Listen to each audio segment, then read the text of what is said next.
we are going to take a virtual walk in one of the parts of the UNESCO World Heritage Site, historic areas of Istanbul.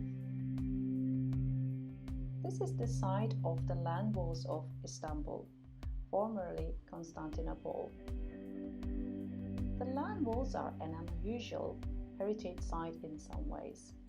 They go from one side of the European peninsula of the ancient city to the other, which is nearly 6 kilometers. The walls are actually a late Roman structure, originally built by Constantine, but then consolidated by Theodosius II in the 5th century Common Era. That's why they are sometimes called the Theodosian walls.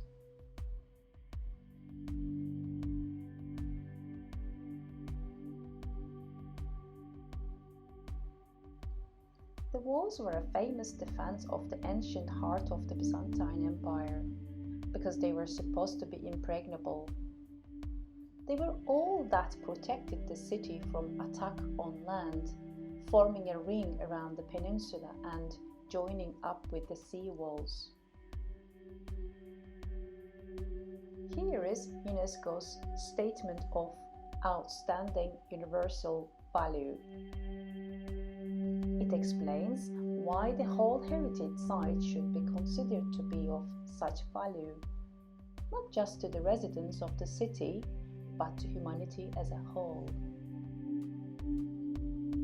You can see that one reason why the city and its monuments are considered so important is that it has been seen as a meeting place between East and West, Europe and Asia, and a strategic territory that has been repeatedly contested.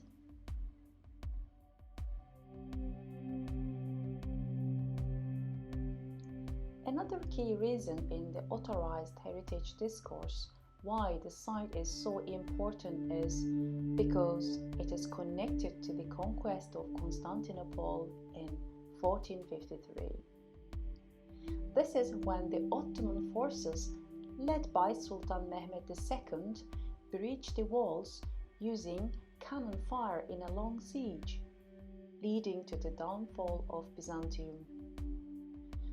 Now, the walls are sometimes used to celebrate the story of the Ottoman victory, as you can see in these images from this museum, which puts visitors in the position of being Ottoman soldiers making the attack on the walls. This is the Panorama 1453 Museum in Topkapı, right next to the walls. It tells the dramatic story of a holy war waged against the city by the young, brilliant Sultan Mehmed, who moved ships by night to bypass the boom chain slung across the Golden Horn that you heard about in the UNESCO video, and changed the course of world history by bombarding the walls with cannon fire.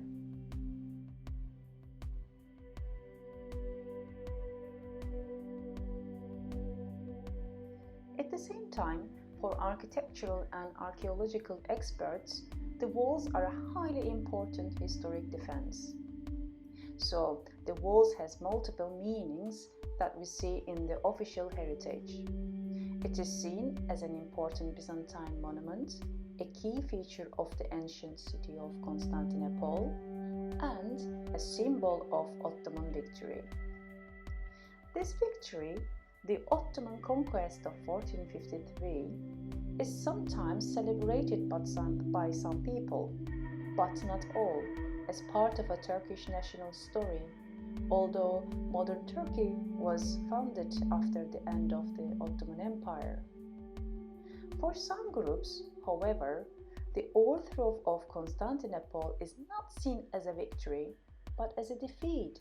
For them, it's not a conquest, but a fall. This includes the historic Greek community of Istanbul. So, the history of the conflict is itself contested. It also has other meanings for the inhabitants, and we find powerful community memories in the neighborhoods. It is important to note that the World Heritage Site isn't just the walls, but also some of the neighborhoods around it, which include some historic wooden houses typical of old Istanbul dwellings. However, the community memory and heritages that can be found in the site are not included in the official valorization. The Authorized Heritage Discourse, or AHD, that we talked about in the lecture. We see that in these interpretation panels that are placed every now and again along the walls. This one talks about the conquest. As we saw, the walls are very long, so we can take a small portion of it as an example. We're going to walk from the neighborhood of Sulukule, past the Edirne Gate, to Kora and Eğrikapı. Sulukule was a historic Roma neighborhood until it was controversially gentrified in the late 2000s, when the old Roma houses were demolished to make way for new houses built in a neo-Ottoman style. The Roma community is one of the oldest ever to settle as sedentary, dating at least as far back as the 15th century. It later became famous for its entertainment houses where visitors could be served food and watch dancing. Notably, in 2017, a UNESCO mission visited Sulukule to examine the gentrification and reported that the neighborhood's historic value had effectively been destroyed. As we move northeast, we find the Kora Monastery Complex. Its longer name is the Holy Saviour in the Fields. The shortened name Kora refers, in Greek, to its position outside the walls, where it once was until it was incorporated into them. Some of it dates back to the 4th century Common Era, with very early Christian mosaics and frescoes.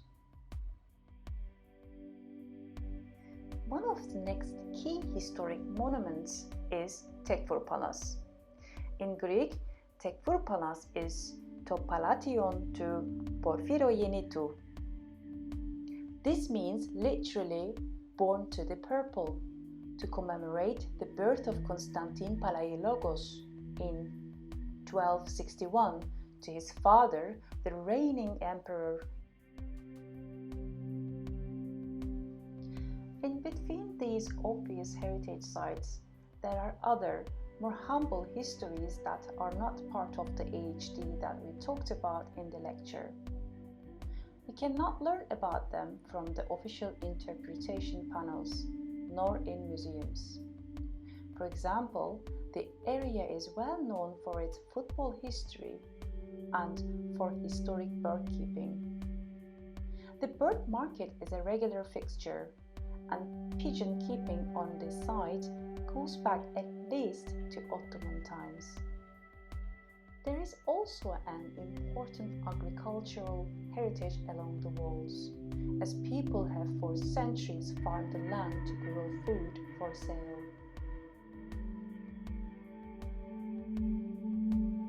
We also find histories of medicine, death, and dying along the walls. Since they were once the edge of the city, a historic hospital to treat the sick can be found here, and there are many cemeteries along the walls, both Christian and Muslim.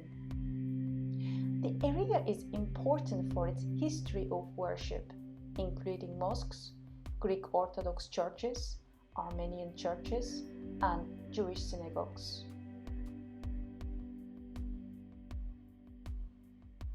This is one of the areas where we walk with participants, including people from Greek, Armenian, Assyrian, Roma, and Muslim communities.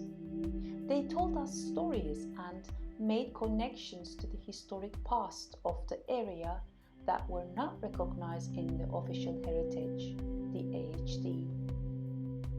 Sometimes when we ask people what they thought about the UNESCO World Heritage status of the neighborhoods, it meant little to them, because their own community heritages could be much more meaningful to them.